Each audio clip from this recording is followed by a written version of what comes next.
Because the goal is not to completely subjugate Afghanistan. The goal is to use Afghanistan to wash money out of the tax bases of the United States, out of the tax bases of European countries, through Afghanistan and back into the hands of a transnational security elite. That is the goal, i.e. the goal is to have an endless war, not a successful war. Decades, man. That's the real reason. Isn't it like 17 years or something he's been? If you look at being in The the totality of it. yeah, I thought it was 13, but he wasn't it like 7, and I thought he was in that one place for almost 10 years.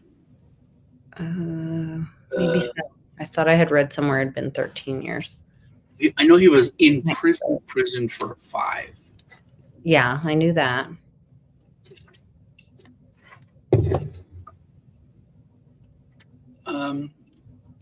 Before we get into anything, I have a question. Sure. 2 thoughts. 1, Trump may have pardoned him, and then he wouldn't have any charges or anything. Right. Well, what I want to ask you is, why do you think they did it now? Were they scared of Trump doing that? Maybe. Or were they scared of us? As pissed off as we are, as tight their things are wound, as we just need a spark.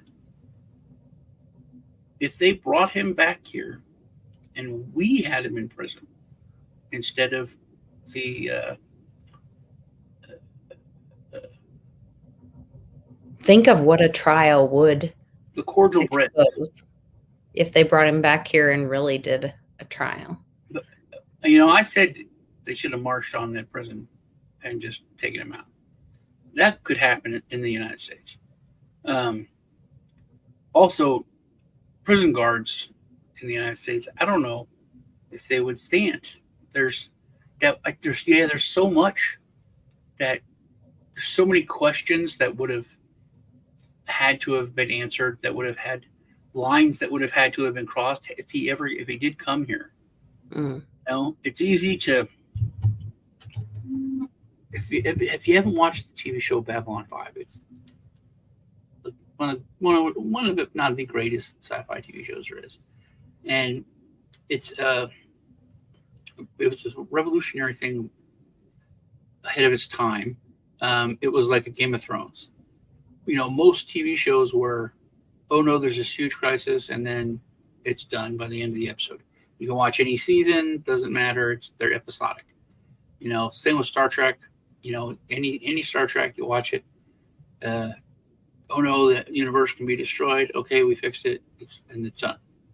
So Babylon 5 was a 5-year story, and there was one big story of this like huge evil. There were like these huge godlike races that had, and it was like capitalism and communism, and all the worlds were just like countries. I'm sure there's an allegory for that. But there's a secondary story of the vice president killed the president, had him assassinated, and took over. And then he took over. Very, very Hitler-esque. Had the Ministry of Truth, the Ministry of Peace, all that kind of stuff. And to watch it now and see things, it's very, very, very, very different. But so what started the things like getting crazy was that he ordered martial law and took over. And Mars, the colony there, said, no, we're not going to do that. We're not going to institute that. And Babylon 5, that was a big, huge space station, 5 miles long, 250,000 people. They were about to do it, and then there was other colonies, and he started bombing civilians on Mars and killing them because they wouldn't institute the law. So a lot of these our colonies they declared independence and said we're no longer part of the Earth Alliance until President Clark is taken out of office. And then like I was talking about, the military had to decide what they're going to do if you're going to follow this illegal order. And a lot of them just kind of followed orders, but didn't cross a line. Like they didn't attack, but then they would like be part of a blockade or something. And then there was this one captain who led the fight. He said, you're engaging in a legal order. And I remember the guy's like, no, we're not. We haven't actually done anything. But it's like, yeah, we know this is illegal, but we haven't actually like killed anyone or, but he forced him to. Speaking of which, we didn't even talk about the whole U.S. missiles that drove and attacked the Russian citizens, and now Russia has said you better prepare for retaliation. Well, yeah, that's interesting. Did you know that we've dropped nuclear weapons on the United States? Yes, you've told me that before. I did? Mm-hmm. I just found out. Oh, not nuclear. You've said we've bombed our own citizens before. Yeah, did you know that North Carolina was almost... But yes, I know that we've nuked our own people because my dad was part of I think that's where we're going to start hearing more about atomic veterans and all that, all the testing that went on. Well, do you know about Operation Chrome Dome? No. Oh, here, I love this. So there was this thing called MAD, mutually armed destruction. And that's what the United States and Soviet, that's the reason why we had that arms race, and it would never happen because we would destroy each other. But the Soviets, they were outperforming us in making nuclear missiles. They had more than we did, and they had enough to destroy every air base in the United States and abroad at one time before we could get up and return the destruction. So this is real. This is all, and so much of this stuff is just becoming declassified because it's hitting like 30 or 40 years. And the stuff is so scary. So the Air Force had those huge, super big bombers, the buses, BUS. They're the huge ones. So they said, hey, why don't we have a giant airplane fly around North America, the continent, 24/7 with two huge, 2 megaton nuclear bombs in it. And the military was like, great, let's take 18 of them. So this is a truth. 24/7, there were these huge bombers flying Greenland, all over Canada, Iceland, or wherever, coming back down around by Texas, Mexico. There was a circle, and they were over Greenland, and it was really cold. So the pilot is like, I'm going to vent some heat from the open vent here, and then bring in air from the engine, and it'll heat us up in the cockpit. So he opened this up. It was hot. It caught the chairs on fire. Oh my God. So they have to ditch the plane because the whole cockpit's on fire. So they eject, and the plane crashes with these. I think they were like 100 or 1,000 times, 2 of them bigger than the ones that we dropped on Japan. The plane crashes in Greenland, and the explosion goes off. The bombs go off. The explosion stuff, but not the nuclear stuff. But just because of the explosion part, like that whole part of Greenland is it's a fallout. There's like nuclear waste all over there. It's can't go there. But then that brought everyone's like, why was the U.S. flying a nuclear fucking plane over Greenland? And Denmark owns Greenland, so Denmark is like, hey, what are you doing? And the United States basically said, yeah, we're the United States here, Denmark. Fuck off. Sorry though, but we're sorry. So there wasn't anything that they could do. But that did bring the conversation, and it supposedly ended the Chrome Dome. But also, same basic thing happened over North Carolina. But the plane disintegrated when it was crashed on its way down. And the bombs fell, and they hit this place in North Carolina. You can look this up. This is all just declassified. So they hit, one of the bombs hit perfect, like it was from a Looney Tunes commercial, sticking out of the ground, you know. The other one went deep in the earth. They couldn't find it. And so the military gets there. They're obviously see the one bomb, but they're like, we have to find this other one. It went really into the earth. So they're digging, and they hit the bomb, and then the quote was hilarious. So like, we found the bomb, sir, and we found the armed and disarmed switch, and then the commander's like, well, that's good. He goes, no, because it's unarmed.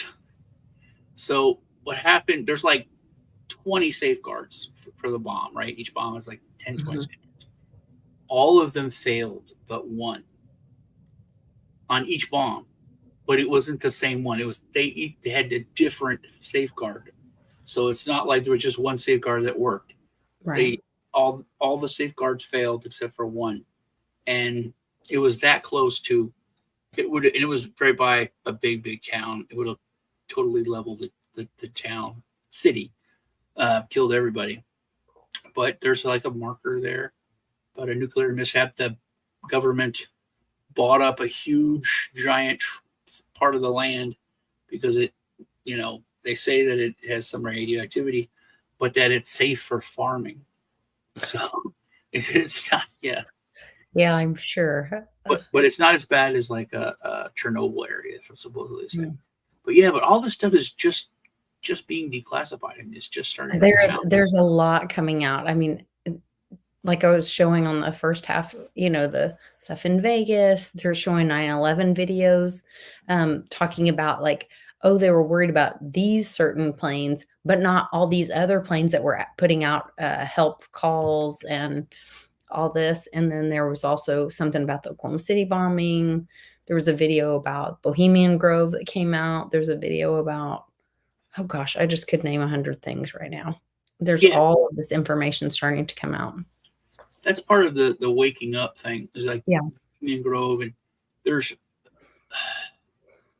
like conspiracy. It's not as bad of a word anymore. You know, people say, "Oh, that's just a conspiracy," and they're like, "Yeah, but you know, that's conspiracy is a crime. Like you can get arrested for conspiracy." I just had that interview with Johnny B, and I said, you know, the definition of conspiracy is just more than one person coming together, conspiring to commit a crime. I said, so literally all police are conspiracy theorists. Their job is to look into, anything that is to make a theory and investigate and come up with a theory of what the conspiracy is. That's every cop is a conspiracy theorist by definition.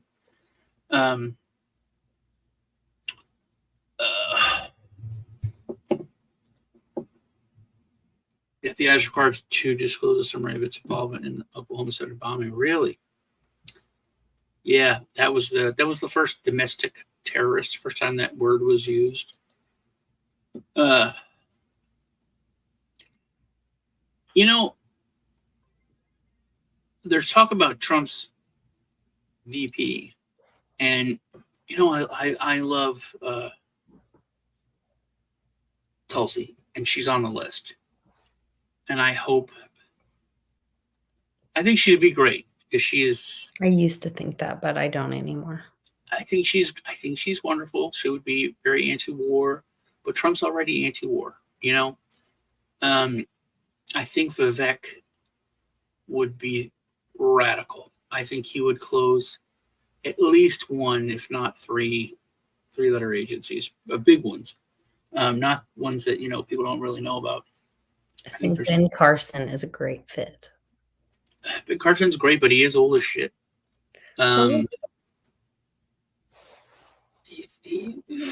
He's not. Brilliant. Yeah, but he's not radical.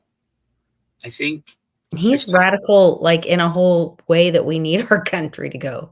But he's not even as radical as Trump. Trump, I'm talking about someone that would go along with Trump and kind of push him, or like I don't think Trump is going to shut down any of the three-letter agencies. I think when you look at just the amount of shit the FBI has been caught doing in the past 10 years, that's enough.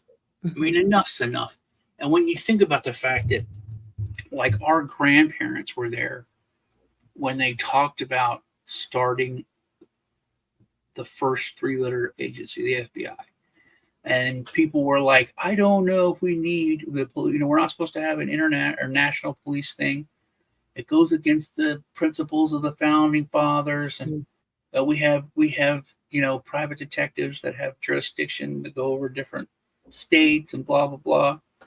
They're like, no, we really do need the Federal Bureau, just one. And then all of a sudden we're at here. I mean, and it was quick. 50 years. Just after 50 years after that, how many three-letter agencies do we have?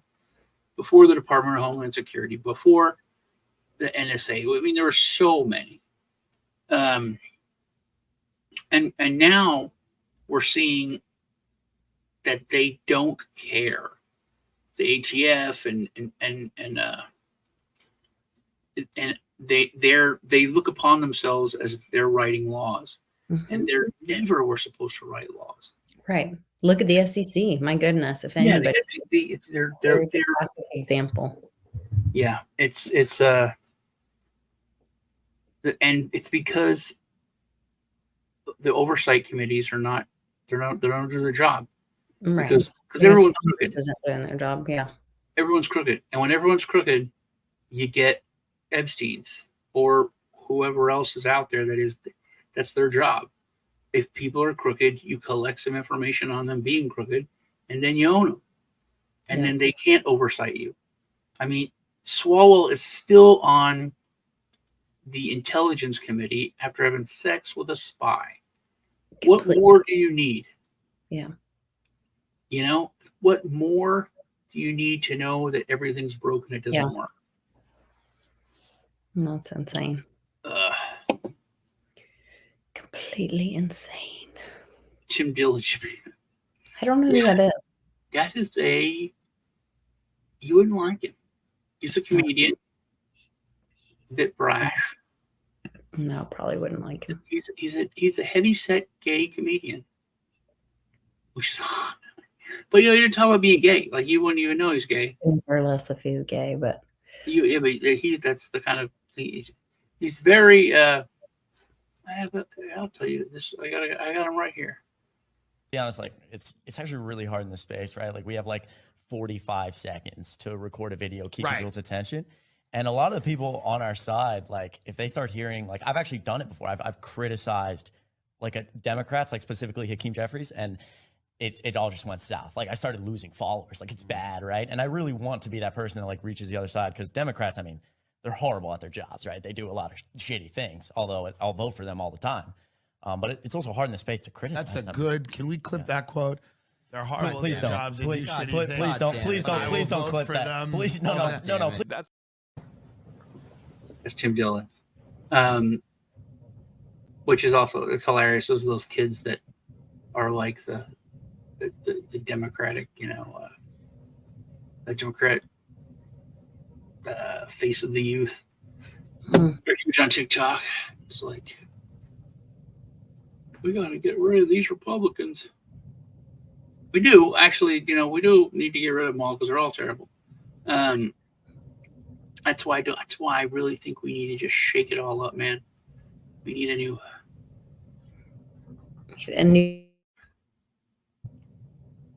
Yeah, I know who's going to win the election, but I can tell you right now, the politicians. Yeah, they're always winning. They win every time.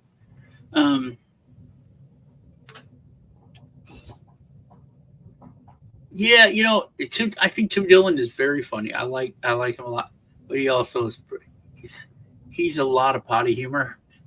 Oh, I don't. Yeah, see. If I say potty humor, she has to do something, has to nod her head, something, just saying the word, and he is a lot of potty humor. But he's funny. He is a very funny guy. All right. Well, I don't. What do you think about what the debate? What do you think is going to happen with the debate? I don't think they're even going to do it. They're going to have some reason. They're get something will glitch, something, or they'll juice him up like they did that one time where everybody's like, "Oh, look how good he did." I don't know. I did for the State of the Union. Yeah, State of the Union. Color me, I'm impressed. I was impressed. Well, first off, he's been in Camp David for all this time. He's got a team there of like 16 or 17 people. So obviously they're not all writers. I mean, maybe they have him in some weird lab thing, pumping them with new weird drugs and stuff patents that were taken away from everybody else over the past 50 years. But see, I've been seeing all of the news agencies or the left-leaning ones are talking about how now the other side is saying that he's not an old doddering fool. He's a debater, and they're ready to. It's going to be like a serious debate, and that whole thing. Have you seen the video where they say that people are putting out doctored videos of him as he was like walking away from the group, and they put one video. The internet blew up about it. They put one video and like, here's the real video, and they're the same video. So will they try to make Trump look like a bully then? Oh, you're just beating up on that old man. No, they're saying that why the bar is set so low that if he walks up there and doesn't fall over, it's a win. I mean, well, that's kind of like what they did with the State of the Union. They jumped. Like, how do we get saying he did such a great job, and it's just because he showed up. Yeah, and that was the beginning of it. They're like, because he could be concise, but they are saying he can't have a senior moment, and they're starting to say senior moment, like, oh, everyone does it, and then Trump's the same age and blah blah blah. I don't know if you remember when Perot was running, and he could have won. I think he could have won. He was making a huge difference. And then he picked this fucking admiral, this retired fucking admiral, to run as his vice president. And he's like, this guy is so sharp and blah, blah, blah. And then he went on the debate against Gore and whoever. And he was a Biden. But he was sharp. Like he could talk. But he was a grandpa. He couldn't stand there. He walked around to the front of his podium, and it was like checking it out. And he was an old man. Yeah. And that's it. He lost. That's it. And when they asked him certain questions, he's like, I guess I would. He wasn't prepared, and he was an old guy. And Perot lost. 100%. He was growing. He had so much.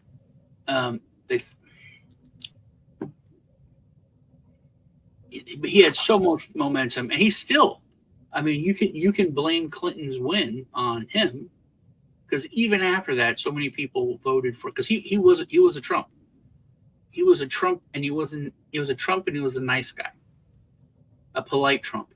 He was like, all economics, we can't do this. We have to rebuild America's, manufacturing base, all that kind of stuff. He was against NAFTA. So he had a lot of similarities. And especially at the time, that was, by the way, we had like a $4 trillion deficit back then. And it was, going to kill us. It was so, oh my God. He was, oh, we got to fix this $4 trillion or else it's going to kill us.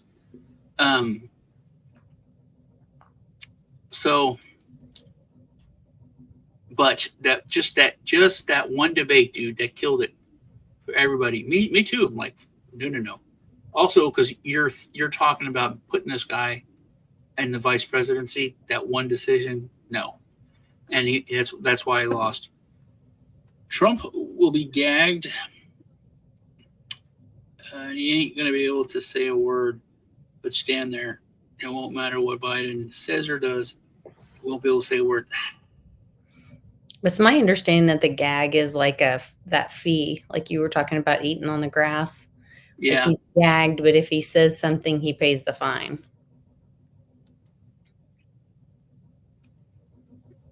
Yeah, he was. I think he could have won as an independent. I really do think he could have won as an independent. Because he was Trump. I mean, he's like, I'm not a politician. I'm businessman. You know what I mean? He's like, these politicians, they've been screwing everything up for a long time. Put me in there. I'm gonna get things done. I'm gonna fix things. I'm gonna get that horse before the cart. Not putting the cart before the horse. We're gonna get it done. And that was it, dude. That admiral killed him. Jokingly, the admiral torpedoed his presidency. I didn't think that it was going to happen. Honestly, which scares me a little bit. Does it scare you? Because there's no way that Trump could announce a bomb for the that Biden. Like, there's no way they don't allow Biden to talk for more than a minute or with 5 or 6 people around him.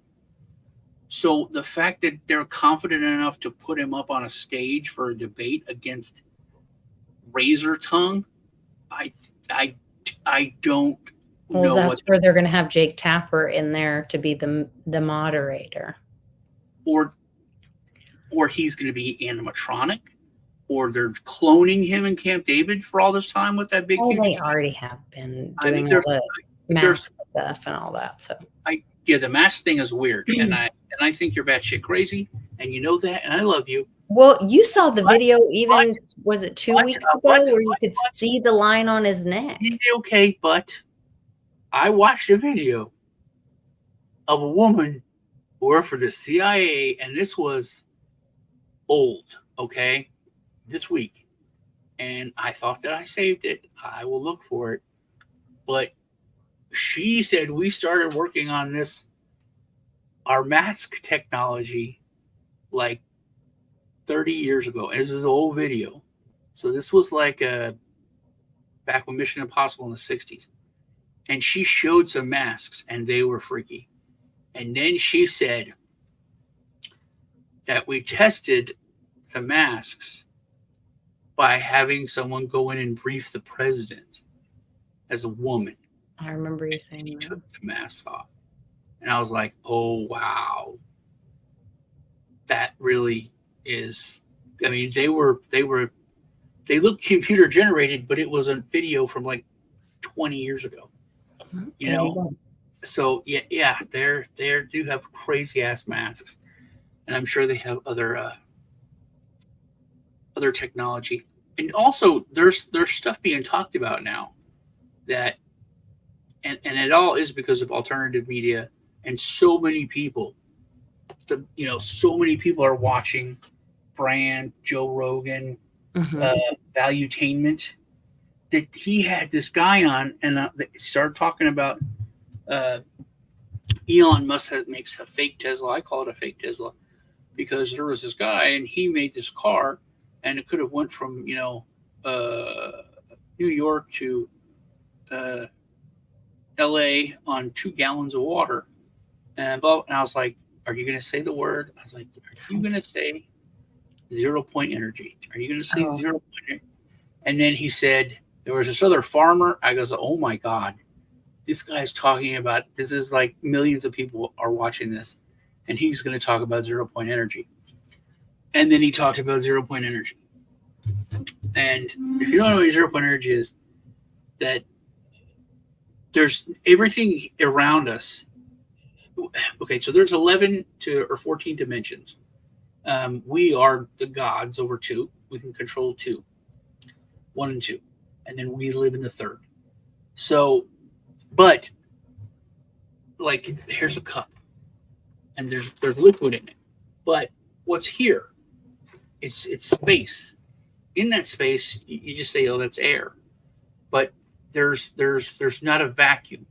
So in that air, or in that space, or in all around us, there is stuff. On a molecular level. So there's energy if you can tap into that dimension, which is called 0 point energy, and it's a massive amount of energy. And there's been so this is a whole nother thing. So we talk about how if you patent something, there are 3-letter agency people that are assigned to the patent office. It's like their full-time job is they work there. And if they can take any patent from you and silence you, gag order you silent, if they say that it has anything to do with national security. So this guy, invented this little box that ran his entire. It was like a pack of cards, and it ran his entire farm, his home, everything on it, and he had surplus energy. And it not only did it not create like a bunch of heat, but it had a cooling effect around it. And it was called 0 point energy. So, and then there was this other scientist that came up with it. He called it the ether, which was a terrible word to use, because that was a word used in mythology. So it was easier to call him a quack. But now they talk about quantum dimension and quantum science, which is the same thing. Had he used a different word, maybe things would have been different. But these are like crazy fringe science things that people are starting to hear about because they're not just watching, the hour news. People used to go to work, come home, and watch 30 minutes of national news and 30 minutes of local news. That was the same, yeah. And that was it. But that was like all that we need to know. That's what we need to know in the national thing. That's what we need to know local. Everything's cool. Everything's nice. Now we can watch our. Now they're starting to think for themselves. Yeah. And now people are seeing, because now people are starting to see what is the National Secrecy Act, and why can they take patents without explaining? So people are starting to learn about shit and see behind the curtain, and it's like the wizard is still saying, "Pay no attention to that man behind the curtain. He's not doing it." Like they're watching him say it into the microphone, and they're not falling for it. And it's not like. Well, and speaking of the debates, that there was this one girl that was interviewing like one of Trump's representatives or something, and she was like, "Well, so what are you going to think about Trump being on here?" And she started in on Jake Tapper being, unfair and whatever. And the lady just shuts her down and says, "If you're going to go after my colleague, then I'm not going to let you speak." Yeah. So it's like, well, there you go. So that may be more of a kind of. Well, there has, and I've seen a lot of videos where it is that, CNN host shuts down this person. They stop the conversation. a lot of stuff. I just saw Julian Assange is arriving at court. I forgot. So over in wherever, Micronesia, it's tomorrow already. So when they were saying on Wednesday, our Tuesday is their Wednesday. So it's happening now. Happening now. He's arriving in court now. And Greg was talking about, like, he's done. So, but we don't know what the plea is, 100% of what the plea is. The plea might be he won't have anything to do with computers or whatever. But I think if he's allowed to, to build a completely decentralized WikiLeaks, and get the ball rolling again, that would be awesome. If he has tons of Bitcoin that he has access to now that he gets out, that would be cool. And that he could start that up again. He's going to move into Kim.com's house. Yeah. But well, it's been fun, but we're running out of time. So. I know we're way over. All right, we gotta go eat. I gotta go. Yeah, I gotta run. But good to see you guys. Make sure you go watch the first half on my channel, and make sure you tune in every week for Truth Tuesday with me and Sean. All right, you guys, watch the interview with Johnny B. You can check that out. I've also done some scam videos because I had scams happen over the past couple weeks. So check those out to make sure you don't get scammed. One's a usual greed one, and the other one is a worse one, a lot easier to fall for. It's downloading like a crypto video game that's supposed to be free, but it's just malware to take your money. So y'all take care. Be safe. Bye. I'm looking for a video to play.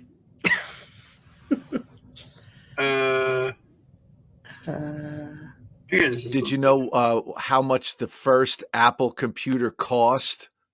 $666. $666. Look